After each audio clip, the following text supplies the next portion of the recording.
तो गाइस आपने cyberpunk 2077 game का नाम तो सुना ही होगा और रिसेंटली ये न्यूज़ में भी बहुत ही ज़्यादा आ रहा है। तो ये गेम किस टाइप की है और ये कैसे 2020 का सबसे बड़ा डिज़ास्टर गेम बन गया और किस तरीके से ये गेम फ्यूचर जो गेमिंग इंडस्ट्री होने वाली है उस पर इफेक्ट करेगा। आज इस वीडियो में हम इसी के ऊपर बात करने वाले हैं और मैं आपको बहुत ही ज़्यादा इंटरेस्टिंग चीज़ भी बताऊंगा साइबरपंक के बारे में। और ये जो गेम है यानी कि साइबरपंक जो गेम है ये one of the most anticipated game है 2020 का। और इसको GTA 6 से कंपेयर किया जा रहा था कि जब भी GTA 6 आएगा तो ये गेम उसको इजीली बीट कर सकता है। तो GTA 6 तो आया नहीं लेकिन साइबरपंक आ गया है। तो गाइस ये सारी चीज़ों पर हम डिटेल में डिस्कशन करते हैं और अगर आपको वीडियो थोड़ी सी भी पसंद आए तो आप लाइक कर देना और चैनल को सब्सक्राइब करना मत भूलना। So hello guys, this is Sid from Tech Biscuit, let's get started. तो सबसे पहले बात करते हैं इस गेम की। तो ये गेम बहुत ही ज़्यादा अच्छा है और ये आपको ओपन वर्ल्ड एरिया में खेलने को मिलता है, यानी कि जैसे GTA होता है उसमें आप कहीं भी जा सकते हो, पूरा ओपन वर्ल्ड है। और ये गेम RPG भी है यानी कि रोल प्लेइंग गेम भी है। और इस गेम की एक स्पेशल बात ये है कि ये गेम को 2012 में टीज़र कर दिया था, यानी कि कंपनी ने जो इसका पहला टीज़र था वो 2012 में दे दिया था कि ये गेम फ्यूचर में आने वाला है। और इसी के बाद कंपनी ने स्टेटमेंट भी दिया था कि ये जो गेम है ये फ्यूचर कंसोल्स और PCs पर भी अवेलेबल होगा, जैसे कि PS5 और Xbox One। और इस पूरे गेम को डेवलप होने में 8 इयर्स लग गए। और जो CD Projekt Red है यानी कि जो डेवलपर है इस गेम की, इन्होंने उस 8 साल के अंदर इस गेम को बहुत ज़्यादा टीज़ किया, कभी गेम प्ले दिखाकर, कभी टीज़र दिखाकर, कभी ट्रेलर दिखाकर। और इतना ही नहीं, E3 2019 में इन्होंने कियानो रीव्स का गेम कैरेक्टर को भी टीज़ किया था, जो कि इस गेम के अंदर है और काफ़ी ज़्यादा इंपॉर्टेंट रोल प्ले करता है।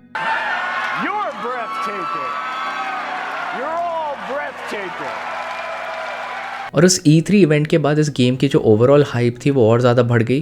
फिर उसके बाद एक स्टेटमेंट आता है फाइनली कि अप्रैल 2020 में ये गेम रिलीज़ हो जाएगा, लेकिन अप्रैल 2020 में गेम रिलीज़ नहीं हुआ। फिर उसके बाद एक और अपडेट आता है कि ये नवंबर 2020 में रिलीज़ होगा, फिर भी नहीं आता। फिर लास्ट में बोला जाता है कि गेम जो है ये दिसंबर 2020 को फाइनली रिलीज़ होगा। और जितने भी डिलेज थे इन सबका एक ही रीज़न ही कंपनी देती थी कि ये गेम बहुत बड़ा लॉन्च होने वाला है और क्योंकि सारे कंसोल्स पर एक साथ एक ही दिन पर रिलीज़ होगा तो ये इसमें ये लोग काफ़ी ज़्यादा टाइम स्पेंड कर रहे हैं और ये चाहते हैं कि जो आपका ओवरऑल गेमिंग एक्सपीरियंस है और जो पूरा लॉन्च एक्सपीरियंस है वो पूरा बग फ्री हो। और ये गेम फाइनली कंपनी दिसंबर 2020 में रिलीज़ करती है, यानी कि कुछ ही दिन पहले ये गेम रिलीज़ हुआ है।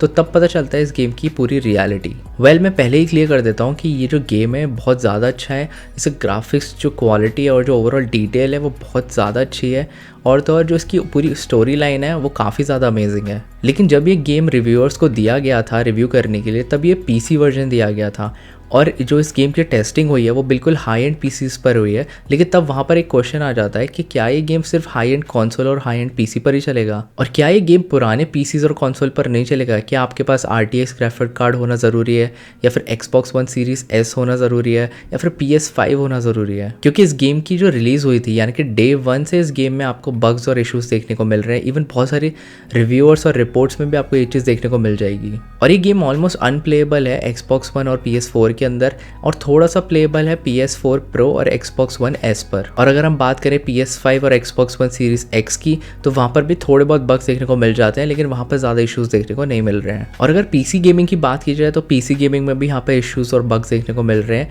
जिनके पास भी AMD के ग्राफिक कार्ड है और स्पेशली जो 900 सीरीज़ है उसमें आपको काफ़ी ज़्यादा इसमें इशूज़ और परफॉर्मेंस इशूज़ देखने को मिल जाएंगे। और जिसके पास AMD 10 सीरीज़ वाले ग्राफिक कार्ड है वहाँ पर उनको मीडियोकर परफॉर्मेंस देखने को मिल रही है। लेकिन जिसके पास भी NVIDIA RTX 3070, 3080 या फिर 3000 वाली जो पूरी सीरीज़ है वहाँ पर आपको पूरा गेम प्ले स्मूथ देखने को मिलेगा, वहाँ पर कोई भी इश्यूज़ नहीं है। और ये गेम सिर्फ कंसोल्स और PC पर ही नहीं है, ये गेम आपको गूगल के स्टेडिया पे भी मिल जाएगी।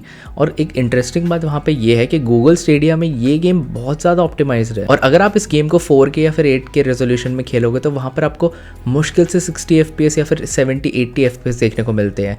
तो मेरे ओपिनियन में ये गेम बिल्कुल भी रेडी नहीं था रिलीज़ के लिए। तो अब एक क्वेश्चन आ जाता है कि ये गेम इतने ज़्यादा पुअरली ऑप्टिमाइज्ड क्यों है और इसमें इतने सारे बग्स और इश्यूज़ क्यों हैं? इसका कोई डायरेक्ट आंसर तो नहीं है, लेकिन आप क्लियरली देख सकते हो कि अगर इस गेम में थोड़ी भी ऑप्टिमाइजेशन और परफॉर्मेंस इशूज़ नहीं होते तो ओवरऑल काफ़ी अच्छा गेम होता। और जैसे जैसे लोग इस गेम को खेलते जा रहे हैं और इस पूरे गेम को ओवरऑल एक्सप्लोर कर रहे हैं तो वैसे उनको वहाँ पे बग्स भी ज़्यादा देखने को मिल रहे हैं और न्यू तरीके के इशूज़ सामने आ रहे हैं। और क्योंकि ये गेम अनप्लेएबल है Xbox और PlayStation पर, तो जो CD Projekt Red है यानी कि जो इसकी कंपनी है गेम की, उन्होंने सारा अमाउंट रिफंड कर दिया है इस पूरे गेम का। और जो सोनी और माइक्रोसॉफ्ट है उन्होंने अपने स्टोर से एक गेम को कम्प्लीटली हटा दिया है और ये स्टेटमेंट दिया है कि जब ये गेम पूरी तरीके से फिक्स हो जाएगा तब शायद उनके स्टोर पर वापस आ सकता है। और अगर हम पीसी की बात करें तो ये आज भी आपको गेम एपिक स्टोर या फिर स्टीम पर मिल जाएगा। अब देखा जाए तो ये गेम को बनाने के लिए इनके पास पूरे 8 साल थे, लेकिन अगर हम ये सारी चीज़ इग्नोर करते हैं, यानी कि परफॉर्मेंस और बग्स वगैरह इग्नोर करते हैं, तो ओवरऑल इस गेम में कोई भी इशू नहीं है। ना इसकी स्टोरी लाइन ख़राब है, ना इसके ग्राफिक्स ख़राब है। अब इस गेम की जो पुअर ऑप्टिमाइजेशन कह लो या फिर इसके बग्स कह लो, उनके पीछे मल्टीपल रीजंस हो सकते हैं, जैसे कि पेंडेमिक आ गया, कोविड आ गया, और इसलिए शायद वो इस गेम को अच्छे से ऑप्टिमाइज नहीं कर पाए। अब ओवरऑल अगर इसके गेम और ग्राफिक्स की बात करें तो ये गेम बहुत ज़्यादा अमेजिंग है, यानी कि आप इसमें रे ट्रेसिंग भी आप इसमें इनेबल कर सकते हो, इसमें आप 4K में गेमिंग कर सकते हो। और क्योंकि ये गेम एक ओपन वर्ल्ड में बना हुआ है तो इसमें हर एक चीज़ की डिटेलिंग बहुत ज़्यादा फाइनली की गई है। और क्योंकि इस गेम के ग्राफिक्स बहुत ज़्यादा हैवी है, इसमें आपको बहुत सारी डिटेल्स देखने को मिलेगी, इसलिए इवेंचुअली ये गेम बहुत ज़्यादा हैवी हो गया है। तो अगर आपको ये गेम खेलना है तो आपके पास बहुत ज़्यादा या तो अच्छा पीसी होना चाहिए या आपके पास ग्राफिक्स एटलीस्ट RTX 3000 सीरीज़ का होना चाहिए। और अगर आपके पास उससे कुछ लो है तो आपको अपने जो गेम की ओवरऑल डिटेल्स और जो ओवरऑल ग्राफिक क्वालिटी है उसको आपको लो करके खेलना पड़ेगा, सो दैट आपके एटलीस्ट 60 FPS आ जाए। लेकिन इन सब के बाद एक अच्छी चीज़ ये है कि कंपनी ने ऑलरेडी 2 अपडेट्स निकाल दिए हैं इस गेम के रिगार्डिंग, जिसमें इन्हें बहुत सारे बग्स और परफॉर्मेंस इश्यूज़ को फिक्स किया है, तो एटलीस्ट पीसी यूज़र को इतनी ज़्यादा प्रॉब्लम नहीं हो रही है अब। और इस गेम का ओवरऑल जो इम्पैक्ट पड़ेगा फ्यूचर गेमिंग इंडस्ट्री पे, वो मेरे हिसाब से ये पड़ेगा कि बहुत सारी जो गेमिंग कंपनियाँ हो सकता है हैवी गेम्स नहीं बनाएं, क्योंकि आप उनको ईजिली इंजॉय नहीं कर पाओगे पुराने कॉन्सोल्स पर। और एक गेम ने ये भी दिखा दिया है कि अगर आपका गेम पुअरली ऑप्टिमाइज्ड है तो वो इवन हाई एंड पीसी और हाई एंड कंसोल्स पर भी इश्यूज क्रिएट कर सकता है। और ऐसा नहीं है कि फ्यूचर में सिर्फ गेम्स हैवी होते जाएंगे, इवन जो हार्डवेयर है यानी कि जो ग्राफिक कार्ड्स हैं और जो ओवरऑल परफॉर्मेंस है पीसीज़ की, वो भी और ज़्यादा अपग्रेड होने वाली है। और रिसेंटली ये भी रूमर्स आए हैं कि जो AMD और NVIDIA है वो अपने न्यू ग्राफिक कार्ड्स निकाल सकती है और जो रे ट्रेसिंग है उस पर काफ़ी ज़्यादा काम किया जा रहा है। तो हो सकता है हमको फ्यूचर में हर एक पीसी में रे ट्रेसिंग इनेबल देखने को मिले या फिर हर एक कंसोल में आपको इजीली रे ट्रेसिंग खेलने को मिले। तो आप लोग एक्सपेक्ट कर सकते हो कि फ्यूचर में साइबरपंक जैसे गेम्स आ सकते हैं या फिर उससे भी ज़्यादा बेटर, लेकिन अभी ये पॉसिबल नहीं है क्योंकि अभी हम काफ़ी ज़्यादा हार्डवेयर लिमिटेशंस में हैं। और अगर हम मोबाइल गेमिंग की बात करें तो वहाँ पर भी यही सेम पैटर्न चलता है। जो भी कोई गेम डेवलपर है वो उसका फोकस ये रहता है कि जो लो एंड मोबाइल फ़ोन्स है उस पर भी ये गेम चल पाए, लेकिन क्योंकि उनका focus low and mobile phones होते हैं तो हाई एंड जो मोबाइल फ़ोन्स होते हैं उन पर उनको 100% या तो ग्राफिक्स नहीं देखने को मिलते या फिर फुल पोटेंशियल नहीं मिलती है। और हो सकता है जो CD प्रोजेक्ट रेड है यानी कि जो गेम की डेवलपर है वो कुछ ऐसे ऑप्टिमाइजेशन करे जिससे वो कंसोल पे एटलीस्ट थोड़े बहुत ग्राफिक क्वालिटी को सैक्रिफाइस करके वो इजीली उनको वापस लेके आ सके। तो साइबरपंक 2077 एक बहुत ही ज़्यादा हाइप्ड अप गेम था, लेकिन इसकी पूरी हाइप ख़त्म हो गई जब इसमें हमको पता चला कि इतनी ज़्यादा ऑप्टिमाइजेशन नहीं है और काफ़ी ज़्यादा बग्स और इश्यूज़ देखने को मिलते हैं। और इससे ये भी क्वेश्चन आता है कि क्या अपकमिंग जो फ्यूचर गेम्स होंगे वो इजीली पुराने गेमिंग कंसोल्स और पुराने पीसी पर सपोर्ट करेंगे या फिर नहीं। और जो GTA 6 आने वाला है अभी तो वैसे वो र्यूमर्स में है, लेकिन उसके क्या मिनिमम रिक्वायरमेंट्स होंगे और क्या वो इजीली पुराने कंसोल और पीसी पर चल पाएगा, ये भी इंटरेस्टिंग चीज़ होने वाली है। तो गाइस ये थी पूरी साइबरपंक 2077 की स्टोरी।